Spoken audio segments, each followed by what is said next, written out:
Today, we delve into the chilling and controversial tale of Elizabeth Báthory, a Hungarian noblewoman whose name has become synonymous with horror. Referred to in whispers as the Blood Countess, Bathory's story is one that has endured for centuries, blending history and legend in a way that continues to haunt the imagination. Was she truly one of history's most prolific killers? A woman who preyed on young girls in the shadowed halls of her castle? Or was she the victim of a political conspiracy, targeted for her wealth and power in a turbulent era? Join us as we unravel the truth behind the sinister legacy of Elizabeth Báthory, a figure whose life and alleged crimes still spark fascination and fear.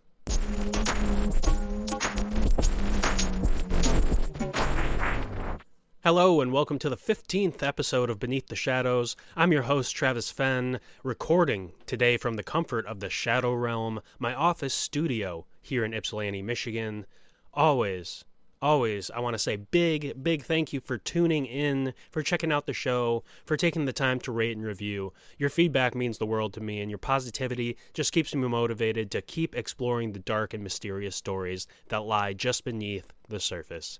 I appreciate you being here first time, or if you're a returning listener, thank you so much. I really do appreciate you all. Before we dive into today's topic, let's go through a few updates about the show. If you're not already connected, Beneath the Shadows has social media pages on Instagram and TikTok under the handle Beneath the Shadows Podcast. There is also a Patreon page where I release shorter 15, 20, sometimes 30-minute episodes every other week on Thursdays. You can find that at Beneath the Shadows on Patreon. And if you ever just want to reach out with ideas, feedback, or just share your thoughts, you can email me at beneaththeshadowspodcast@gmail.com. I would love to hear from each and every one of you, so thank you so much for doing that. Now that we've gotten all the housekeeping out of the way, let's turn the lights down. Let's dim the lights, step into the shadows, and uncover one of history's most debated figures. Today, we are diving into the chilling and controversial life of Elizabeth Báthory, the infamous Blood Countess. Was she truly a monster, responsible for the deaths of hundreds of women? Or was she a victim of a calculated conspiracy designed to strip her of her power and wealth? Let's unravel the sinister legacy of a woman whose name has become synonymous with horror and mystery.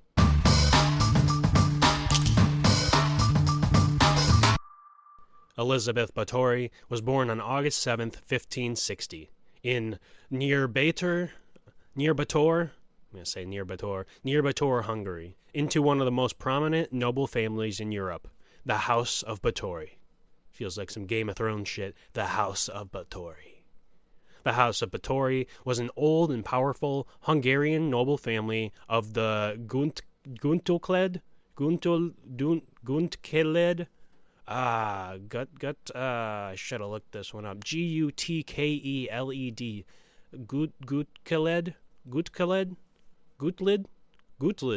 Gutlid clan.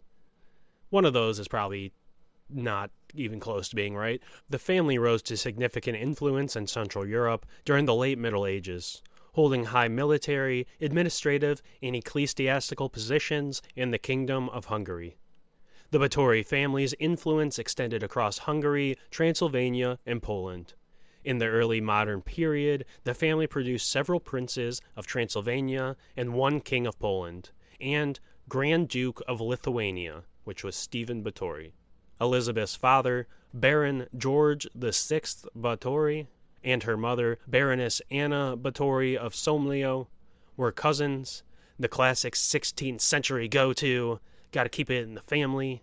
This was a common practice among European aristocracy to consolidate power, but one that often led to genetic complications. Which I know may be shocking to some of you. What's a little incest if you don't produce any genetically inferior children as well? Come on. What's a little incest with your fucking, your cousin? You gotta marry your cousin back in the day. If you didn't marry your cousin back in the 16th century, what the fuck was wrong with you? Come on. Actually, this is probably even earlier than that, but come on. The House of Bathory divided into two major branches, which descended from the sons and grandsons of Briseus. Briccius, Briseus. The elder branch of the family, The Bathory of Somlyo were descended from John, Count of Zatmar, the firstborn son of Briseus, through his eldest son Ladislaus, I think it's Ladislaus, through his eldest son Ladislaus, Ladislaus, who died in 1373. Ladislaus, Count of Zabalcs, Szabolcs, Zabalcs, married Anna Magyesi and received Somlyo as dowry. Ladislaus's younger brother, George II, is the ancestor of the Simoleon family, later called the Bathory of Simoleon, which is just kind of a branch off of the Somlyo group here. Somlyo is one of the big groups. There's one other big group, and then there's kind of some branches that come off of those groups. A further division occurred under the great-grandsons of Ladislaus later in the latter half of the 15th century. John and Stephen dropped the name Bathory and founded the Zanislofi. I'm going to say Zanislofi. Zanislofi.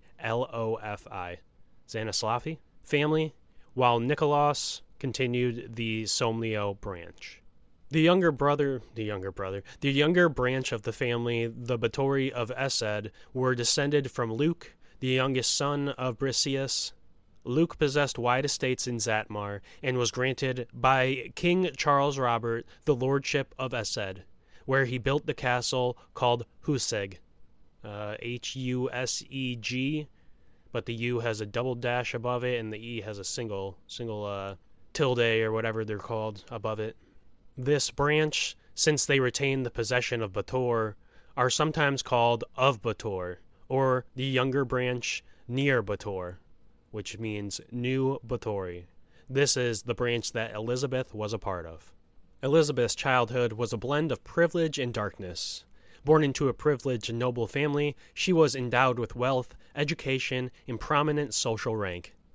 But she was raised at the family's Esed castle, where she was exposed to the harsh realities and disturbing elements of the 16th century life, including war, political intrigue, and executions. Elizabeth allegedly witnessed acts of cruelty, such as servants being severely punished or executed, a reality that may explain Bathory's cruelty later in her life. Accounts suggest that she was a highly intelligent child, a Calvinist Protestant who spoke Hungarian, Latin, and German fluently. She received an education rare for a woman of her time, learning about science, literature, and religion. As a child, Bathory had multiple seizures that may have been caused by epilepsy. At the time, symptoms relating to epilepsy were diagnosed as falling sickness, and treatments included rubbing blood of a non-sufferer on the lips of an epileptic or giving the epileptic a mix of non-sufferer's blood and a piece of skull as the episode ended. What? Okay. Some historians suggest the epilepsy she suffered was inherited through inbreeding in her family, which, wouldn't shock me. Treatments that included placing drops of blood from a non-sufferer on the lips of the afflicted may have influenced her later obsession with blood. At the age of 13, before her first marriage, Bathory allegedly gave birth to a child. The child, said to have been fathered by a peasant boy, was supposedly given away to a local woman who was entrusted by the Bathory family. The woman was paid for her actions, and the child was taken to Wallachia. Evidence of this pregnancy came up long after Elizabeth's death, through rumors spread by peasants. Therefore, the validity of the rumor is often disputed. In 1575, at the age of 15, Elizabeth married Count Ferenc Nadasti, a prominent soldier from the noble Nadasti family. Their union was strategic, strengthening alliances between powerful clans, which is very, very common for back in that time. Just like I said, Game of Thrones, just fucking gotta build up your empire here. You gotta pair strong with strong so you can just take over the fucking weaklings that are around you and keep your nobility fucking going. And obviously include a little incest while you're doing that, because what is a magnificent kingdom of the 16th century if you're not fucking your cousin? So, The wedding was a lavish affair, attended by thousands, and Elizabeth received Castle Chaktice, located in present-day Slovakia, as part of her dowry. He would present gifts to Bathory in many ways, often in the form of instruments of torture or acts of torture against others. Here, baby, I'm going to chop this dude's head off for you. Watch me do it. Yeah, I know it gets you going. He once gifted her spiked gloves that could be used on servants who made mistakes. And for her amusement, Nadasti restrained a young woman who was then covered in honey and left to be devoured by insects. Holy garbage, wow. He's like, yeah, watch me slowly. Slow torture. I know you like that slow. Taking it slow in the torture room. I know how you like it. Although Nadasti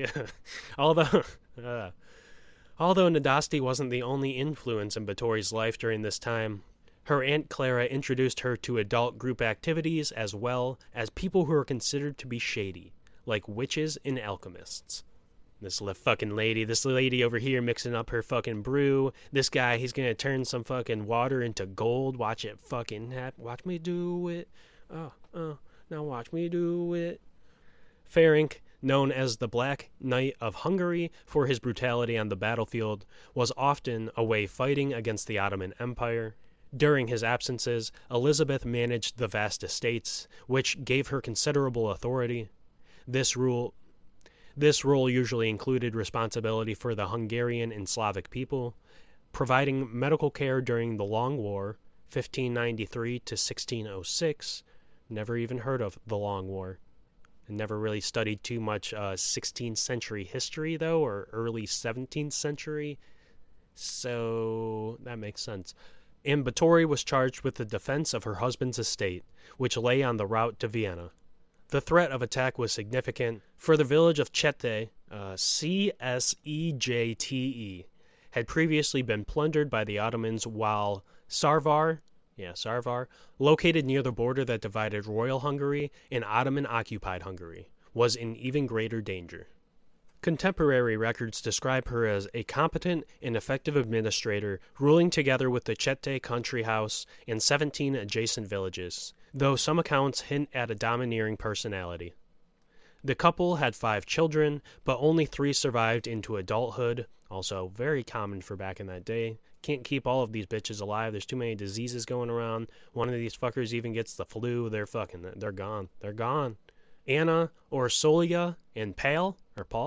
It might be Paul. Orsolya, Orsolya, and Paul, or Pale, Pal, but it has a tilde above the A, so it might be Paul.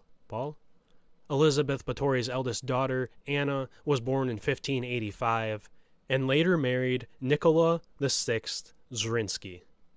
Zrinski. All these fucking Polish and, Slovakian and Hungarian fucking names are killing me.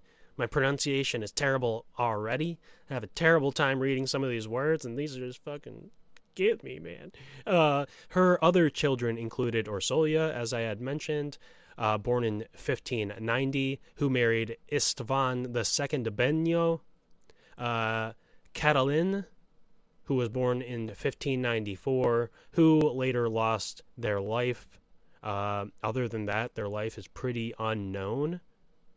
Andras, born in 1596, who died young in 1603, so 6 or 7 there.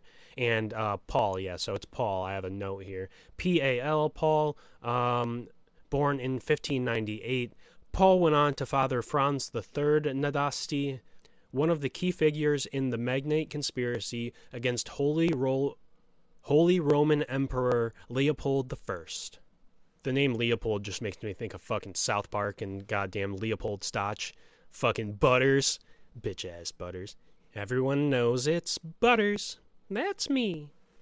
Despite her role as a mother and in educating young women within the kingdom, Elizabeth's reputation as a cruel and sadistic figure began to grow during this period.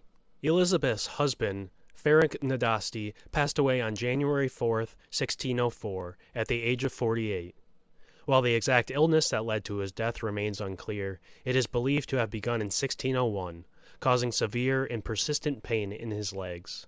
His condition worsened over time, leaving him permanently disabled by 1603.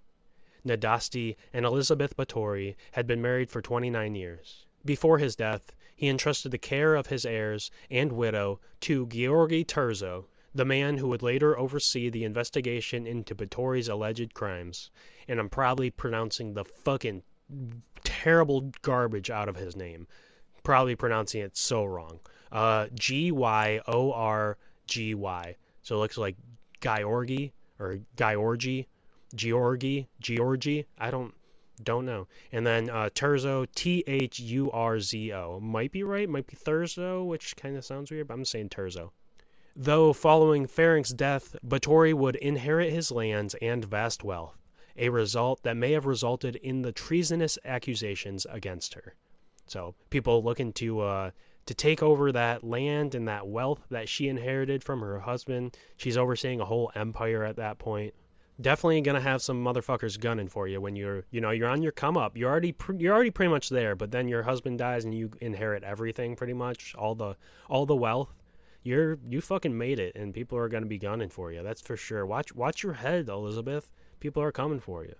Between 1602 and 1604, while her husband was laying dying, not able to, fucking move around or do much of anything because of his bitch-ass persistent pain in his legs and eventual paralysis, rumors of Elizabeth Báthory's alleged atrocities began to spread across the kingdom.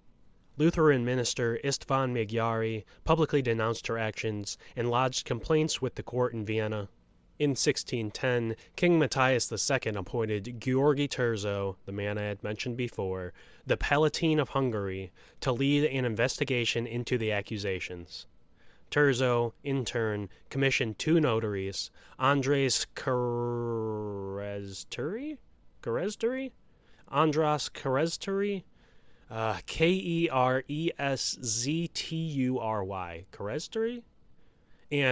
Moses Zaraki, to gather evidence starting in March 1610. By October that year, they had collected 52 witness statements, and by 1611, the number had grown to over 300. According to these accounts, Bathory allegedly tortured and murdered young peasant girls for years. Since these victims came from lower social classes, their disappearances rarely raised alarm. However, when Bathory began targeting daughters of lesser nobles, sent to the household to gain an education or benefit from her noble status, her crimes drew greater scrutiny. Witnesses described various forms of torture, including the use of whips, needles, and burning of the flesh, as corroborated by her accomplices during court proceedings. And we'll look into some of those in just a second here, but they get crazy, and some of the punishments that Elizabeth and her cohorts receive is a little wild also, but I'd say it's probably pretty standard for the time. Gotta keep the standards going. Gotta have incest, gotta torture people, gotta hang them at the gallows. So, some testimonies detailed relatives who had died while residing in Bathory's care. Others described signs of torture on the deceased, with bodies buried in graveyards or disposed of in unmarked locations. These accounts painted a grim picture of the atrocities allegedly committed within her household. Between 1590 and 1610, Elizabeth Báthory's alleged actions would earn her the moniker the Blood Countess. The accusations centered around her treatment of young girls and women, many of whom were brought to her castle under the pretense of employment or education. Witnesses and survivor accounts included describing horrifying acts, such as physical torture, like beatings using whips or cudgels so severe they resulted in death. And a cudgel is like a bat. It's like a blunt instrument that you beat someone with. Cudgel. It's not anything in particular. It doesn't refer to one exact thing. It's just a blunt instrument to beat someone with, pretty much. So, mutilation. Victims were reportedly cut, burned with hot irons, or had parts of their flesh bitten off by Elizabeth. Because she's fucking loves the blood. Loves it. Love. Give me more blood. So much blood. Loves that shit. So much. And that apparent love for blood leads us into the next one. Bloodletting. Some accounts claim that Elizabeth enjoyed draining the blood of her victims, either for ritualistic purposes or as part of her rumored beauty regimen. She delighted in bathing in the She delighted in bathing in the blood of her virginal victims in the belief it would help her retain her youth. It's like the fountain of youth, just blood of virgins. These fucking virgin ladies, let me cut them open, let me drain them out, gotta get all the blood out of it, and let me just take a little dip. Quick bath, just soak, up to my neck, maybe my face, maybe dunk my head one time. Maybe more than once, who knows, I don't know. Maybe I'll just sit in here for a minute. Half an hour? 45 minutes? Drink some wine while I'm sitting in blood? Finally, she was accused of using starvation and exposure. Victims would be left to freeze in the snow or denied food and water for days until, they died from either dehydration or from malnourishment and hunger, pretty much. Over time, local villagers began noticing the high turnover of servants at Castle Countess and the mysterious disappearances of girls who entered its gates. One of the most enduring and macabre elements of Elizabeth's legend is the claim that she bathed in the blood of virgins to preserve her youth. This story, popularized in the 18th and 19th centuries, lacks credible evidence and is widely regarded as a fabrication. So just making the story a little bit better by claiming some crazy shit. However, it has cemented Elizabeth's place in popular culture as a symbol of vanity and cruelty. On December 13, 1612, Nicola VI Zorinsky formalized an agreement with Georgy Terzo regarding Elizabeth Bathory's imprisonment and the distribution of her estate. On New Year's Eve 1612, Terzo arrived unannounced at Castle Countess and arrested Bathory along with 4 of her servants, Dorothea Semtes, Ilania Jo, Katerina Benica, and Janos Ujvari, who were accused of aiding her in the alleged crimes. In a letter to his wife, Terzo claimed to have found 1 girl dead and another still alive at the castle. Despite the sensationalized belief that Bathory was caught in the act of torture, she was reportedly having dinner at the time of her arrest. Terzo initially declared to villagers and guests that he had caught her red-handed, covered in blood. But this claim is now widely regarded as another fictionalized embellishment. Terzo consulted Bathory's son Paul and her sons-in-law, Nicola VI Zorinsky and Georgy Drugeth, about how to proceed. The family, fearing the potential loss of their wealth and property to the crown, initially planned to send Elizabeth to a nunnery. However, as rumors of her actions spread, they opted to confine her to house arrest under strict conditions. The first trial related to Bathory's alleged crimes took place on January 2, 1611, followed by a second one on January 7th. 17 witnesses testified, including the 4 servants who were accused of assisting in the murders. These 4 servants were tortured prior to their confessions, and let me tell you what, they're about to be fucking punished for assisting Elizabeth in her alleged crimes here, which implicated Elizabeth as the mastermind behind the crimes. The punishments for her accomplices, as I just mentioned, were brutal. We'll go over those right now. So, wow. Just compared to what she ends up getting is so crazy to me that these people got punished the way that they did. Ilania Jo and Dorothea Semtes had their fingers torn off with hot pincers before being burned alive for assisting the other bitch. And the other bitch was confined to her fucking house. She ends up getting a house arrest. I can't even fucking believe that. It only gets crazier, too, which is wild here. Janos Ujvari, considered less culpable due to his youth, was beheaded, and his body was burned on the same fire as Joe and Semtes. Like, what the fuck is that? If he's less culpable than the rest, why is he beheaded? Why doesn't he get house arrest also?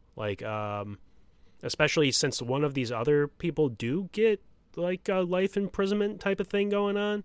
Katerina Benica, found to have been coerced and abused by the other accomplices, was spared execution and sentenced to life imprisonment. So she gets life imprisonment, but the less culpable youth was beheaded and burned afterwards. And finally, Erzy Majorva, Another accused servant initially escaped capture, but was later apprehended and burned alive. So they just, maybe accused by the other 4 servants as helping Elizabeth and the rest of them, and they're like, we gotta fucking kill him. Get him, kill all of them, except for fucking Katerina. For whatever reason, Katerina got to live, because she was abused and coerced by the others. She still did it, did all the same fucking shit. I don't know. It seems weird to me.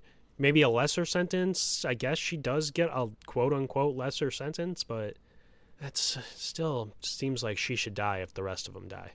One of the most infamous accusations during the trial involved the claim that Bathory kept a private ledger recording the names of 650 victims. This number reportedly came from a testimony of a servant girl, Susanna, who alleged that Jacob Zilvasi, one of the Bathory's court officials, had seen the book. However, the book was never produced as evidence, and Zilvasi did not corroborate this claim during his testimony. The accusations of murder were based on rumors. There is no document to prove that anyone in the area complained about the Countess. In this time period, if someone was harmed or even stole a chicken, a letter of complaint was written. So there's no letter of complaints, so it's hard to say whether or not there was even true accusations against her, or if everything was made up as part of this political conspiracy to take her wealth and estates and land and power, take pretty much the whole kingdom from her and take over by themselves.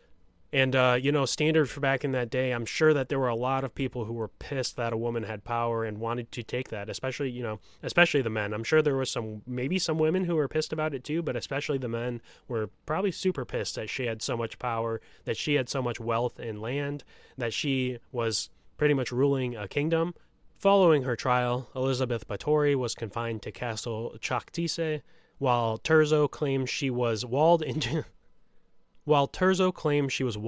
a small brick room with only small openings for food and air. Other accounts suggest her confinement resembled house arrest, allowing her to move freely within the castle. In September 1610, Bathory prepared a will, leaving her estates and possessions to her children. By the end of that year, she had formalized the distribution of her wealth among her heirs. On the evening of August 20th, 1614, Elizabeth complained to her bodyguard that her hands felt cold. He reportedly assured her, saying, "It's nothing, mistress, just go lie down."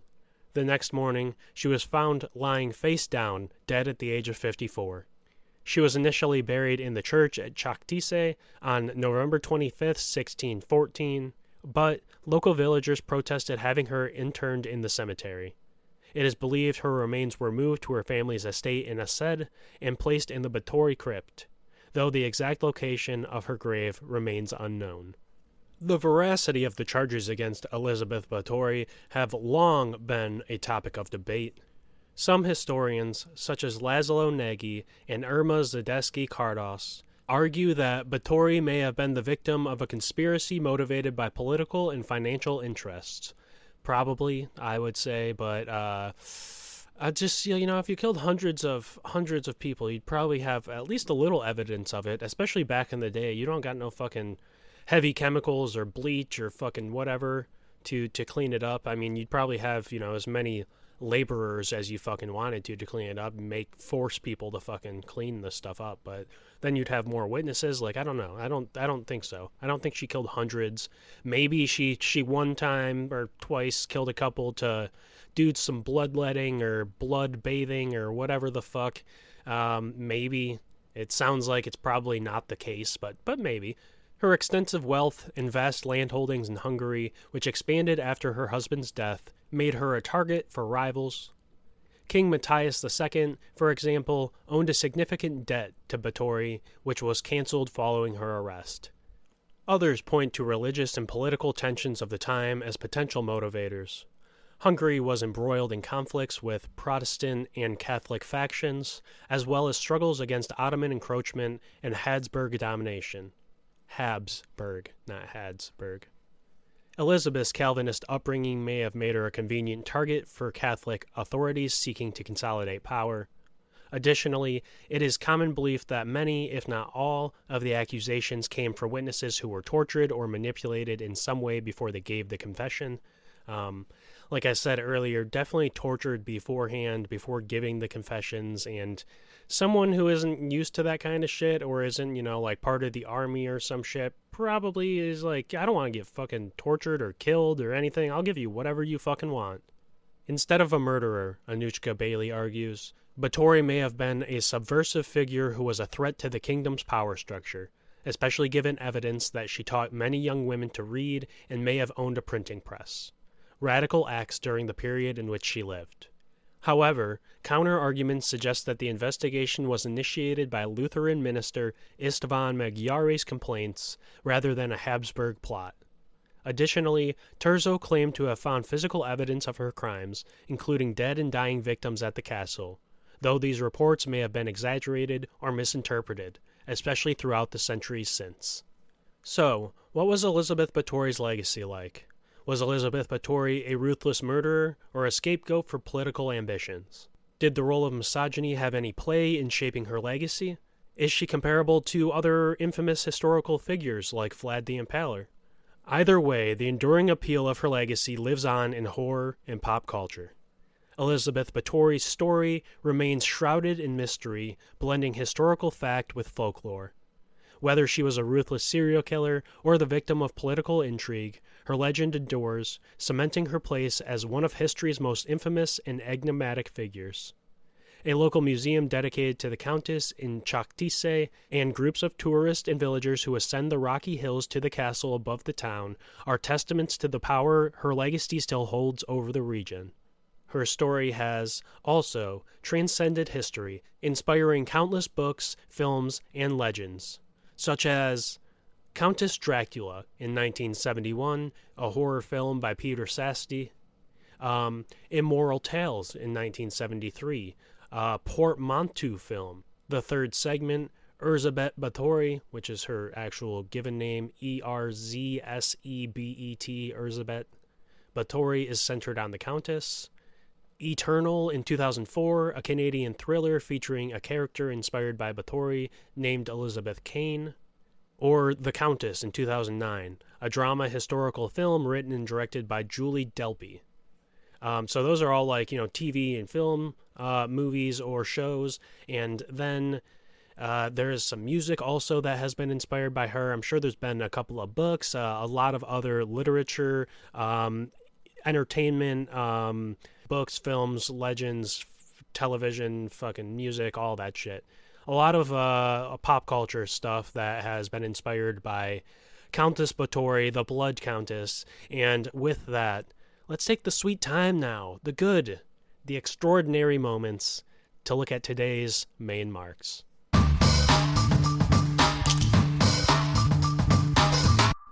Number 1, Elizabeth Báthory, the Blood Countess, was born on August 7, 1560, in Hungary, into one of the most prominent noble families in Europe, the House of Bathory. Number 2, as a child, Bathory had multiple seizures that may have been caused by epilepsy. At the time, symptoms relating to epilepsy were diagnosed as falling sickness, and treatments included rubbing blood of a non-sufferer on the lips of an epileptic, or giving the epileptic a mix of non-sufferer's blood and a piece of skull as the episode ended. Don't know what the fuck that does, but that was peculiar to me. So you just dab some blood in there, give him a little wafer disc size of some skull. Whose skull? Who the fuck knows? Don't worry about it. Just some skull, and boom, you're gone. Epilepsy gone. That's how you do it. If you didn't know, now you do know that if anyone you have epilepsy, what you need to do is you need to get the blood of a non-sufferer, and you need to get a piece of skull. Like I said, I'm guessing it has to be human skull. That would make the most sense, but so go get your non-sufferer's blood, get your piece of human skull, and give that, or take that. If you have epilepsy, take that, or if you know someone with it, give it to them at the end of their episode, because that's how you do it. Don't do that. Don't go do any of that. Between 1602 and 1604, rumors of Elizabeth Báthory's alleged atrocities began to spread across the kingdom. Number 4, Bathory allegedly tortured and murdered young peasant girls for years. Since these victims came from lower social classes, their disappearances rarely raised alarms. Witnesses described various forms of torture, including the use of needles, whips, and burning of flesh, as corroborated by her accomplices during court proceedings. So, doing a lot of torturing, and obviously she also loved her bloodbaths, loved to soak in the blood of virgins to keep her youth strong. Got to keep the youth going. Terrible. 5. The punishments for her accomplices were, brutal, to say the least. 2 of them had their fingers torn off with hot pincers before being burned alive. 1 other had, a little less culpable, quote-unquote, due to his youth, was beheaded, and his body was burned on the same fire that the other 2 were burned alive in. Just less, less culpable, but still very, very much punished. Another accused servant initially escaped capture, but was later apprehended and burned alive also. They love burning people alive. Don't know why the 2 ladies got their fingers fucking torn off with hot pincers. That seems crazy to me. And another one was found to be coerced and abused by the other accomplices and was spared execution and sentenced to life imprisonment. So, life or death, if you're fucking around with life or death. Get that straight. 1600s, don't fucking play with that shit. That's for fucking sure. 17th century said, kill or be killed, bitch, type of thing. Number 6, there's been a lot of music inspired by Elizabeth Báthory, including songs like Countess Bathory in 1982 by the British heavy metal band Venom.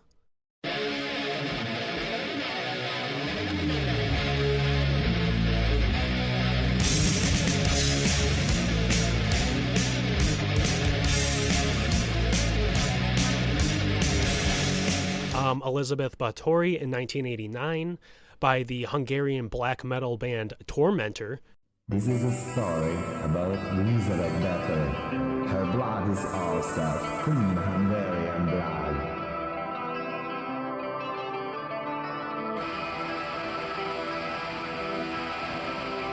Hell yeah, Tormentor. Don't know what that was, but it's what it reminds me of. Yeah, Elizabeth in 2010, a song by a Swedish rock band Ghost.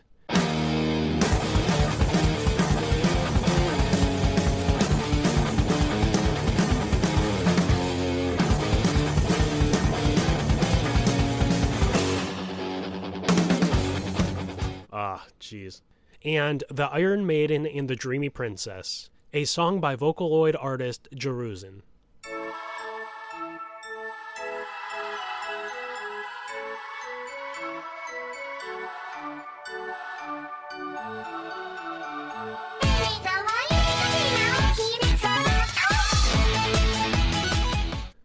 Alrighty, everyone, and as we come out of that ridiculousness, I want to say thank you for joining me as we delved into the chilling life and dark legacy of Elizabeth Báthory.